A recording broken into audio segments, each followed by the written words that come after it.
जे आंबो सासे 13 नं समस्तिनि टिकेट दाबिदार सुकुर सिं बिथां दङ आरो जिसुया सुमफ्रामारि दङ सानैनि गेजेराव सासे मोनगोन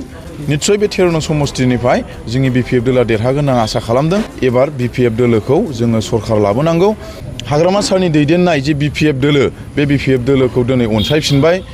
13 नं समस्तियाव बा जोंनि बे सिडली समस्तियावहाय खमाव गैयाबाबो 2000-3000 जन बा 4000 जन मानसिफोर जयनिं जानांगौनि जोङो खबर मोननानै दङ जेरावबो बाक्सा उदालगुरि क'क्राझार जेरैबो जोंनि फिल्डआ मोजां जोंनि सेन्ट्रेल लेभेलनि बिपिएफ दोलोनि साननाय बायदिब्ला 100% बिपिएफआ सरकार फैगोन होननानै आं मिजिं थिनाय दं 40टा समस्तिनि गेजेराव जोंनि 13 नं समस्तियाव सबसे बांसिन भट मोननानै देरहागोन होननानै आं मोनसे साननाय दं बा आसा दङ आरो दिनैनि बे 13 नं बियाबनि नैबे बेंटल प्राइमारियाव बिपिएफनि गोगोम मोनसे जयनिं हाबाफारि जालांदों मा फोरमायगोन नोंथाङा सासे दैदेनगिरि हिसाबै गिबियावनो नैबे चेनेलखौ नायगिरि रायजो राजा गासैखौबो आं हामबाय होनो नंगौ दिनै हरनि 9टा जासिगोन अब्लाबो जोंनि माखासे बिपिएफ दोलोनि दैदेननायाव बा हाग्रामा सारनि दैदेननायाव दिनै गोबां जायगायावहाय सानजानिफ्राय सोनाब जोबजासिम आरो ओरै साहानिफ्राय खोला जोबजासिम दिनै गोबां रायजो राजाफ्रा बिपिएफ दोलोखौ मोजां मोननानै सारिय'फाले जेरैबो गोबां मोजां बिबान गोनां मोजां संगठन मावनाय मोजां मास्टारफोर मोजां दलनि लिडारफोर गोबां माने जोंनि बिपिएफ दोलोआव जयनिं जानायखौ गोबां रायजो राजाफ्रा नुगासिनो दङ दिनै थिग बिदिनो दिनै बे बेंटल प्राइमारियाव जाय बिथांमोना एसे सिगाङाव मिडियायाव होखाबाय जे बिथांमोना सिगांनि समाव बबेबा मोनसे दलाव दङमोन बा सोरबाया बिपिएफ दलाव दङमोन नाथाय सोरनिबा माबा मोनसे फुस्लायनायाव बा माबा मोनसे होगोन होननानै आसा होनायाव बिथांमोना थांदोंमोन नाथाय दिनै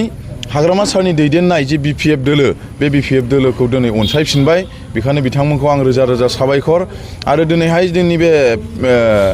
13 नं समस्तियाव बा जोंनि बे सिडली समस्तियावहाय गोबां बिदिनो गोबां रायजो राजाफ्रा बिदिनो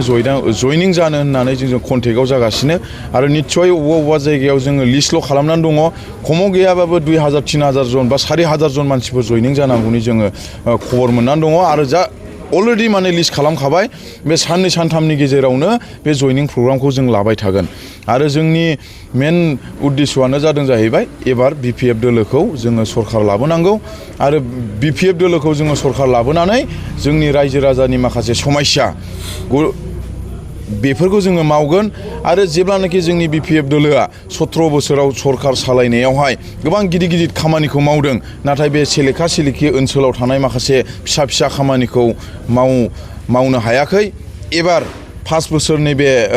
5 बोसोरथ' जिरायथ'नांबाय नाथाय नैबे 5 बोसोरनि उनाव दिनै एबार 2025आव जोंनि बिपिएफ दोला सरकार फैगोन होननानै जोङो मिजिंथिनाय दङ आरो मिजिंथिनायल' नङा 100आव 110% जोंनि रायजो राजा सापर्ट होजोब्बाय जेरावबो बाक्सा उदालगुरि क'क्राझार जेरैबो जोंनि फिल्डआ मोजां जोंनि साननाया दा जोंनि सेन्ट्रेल लेभेलनि बिपिएफ दोलोनि साननाय बायदिब्ला 100% बिपिएफआ सरकार फैगोन होननानै आं मिजिं थिनाय दङ आरो 13 नाम्बारावहाय नोंथाङाबो सासे टिकेट दाबिदार बिपिएफनि बेसेबां आसाबादि नोंथाङा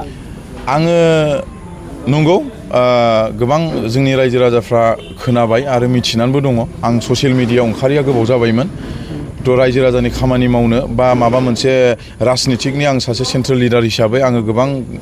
ग्रासरुट लेभेलाव हाबनानै आङो रायजो राजाजों गिदिंगासिनो दङ बेवहाय समजों आरो मिडियाफोरजों आङो फेस लालायनो मोनैयाव दिनै लोगो मोननानै आं बे मिडियायाव दिनै आं बेखौनो बुंनो लुबैदों बा बुंगोन जे आंबो सासे 13 नं समस्तिनि टिकेट दाबिदार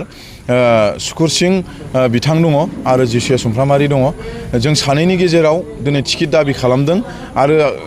हाग्रामा सारा मा डिसिसन होयो बेखौ आंथ' दा जेबो बुंथ'नो हाया नाथाय सानैनि गेजेराव सासे मोनगोन निश्चय बे 13 नं समस्तिनिफ्राय जोंनि बिपिएफ दोला देरहागोन आं आसा खालामदों आरो जोंनि बे 13 नं समस्तियाव देरहालायल' नङा आंनि मोनसे टारगेट बा आंनि मोनसे साननाय रायजो राजानि जि अनसायनाय मोनगासिनो जे रायजो राजानिफ्राय आङो खबर मोनदों आरो रायजो राजानि गेजेराव आं हाबनानै खबर मोनदों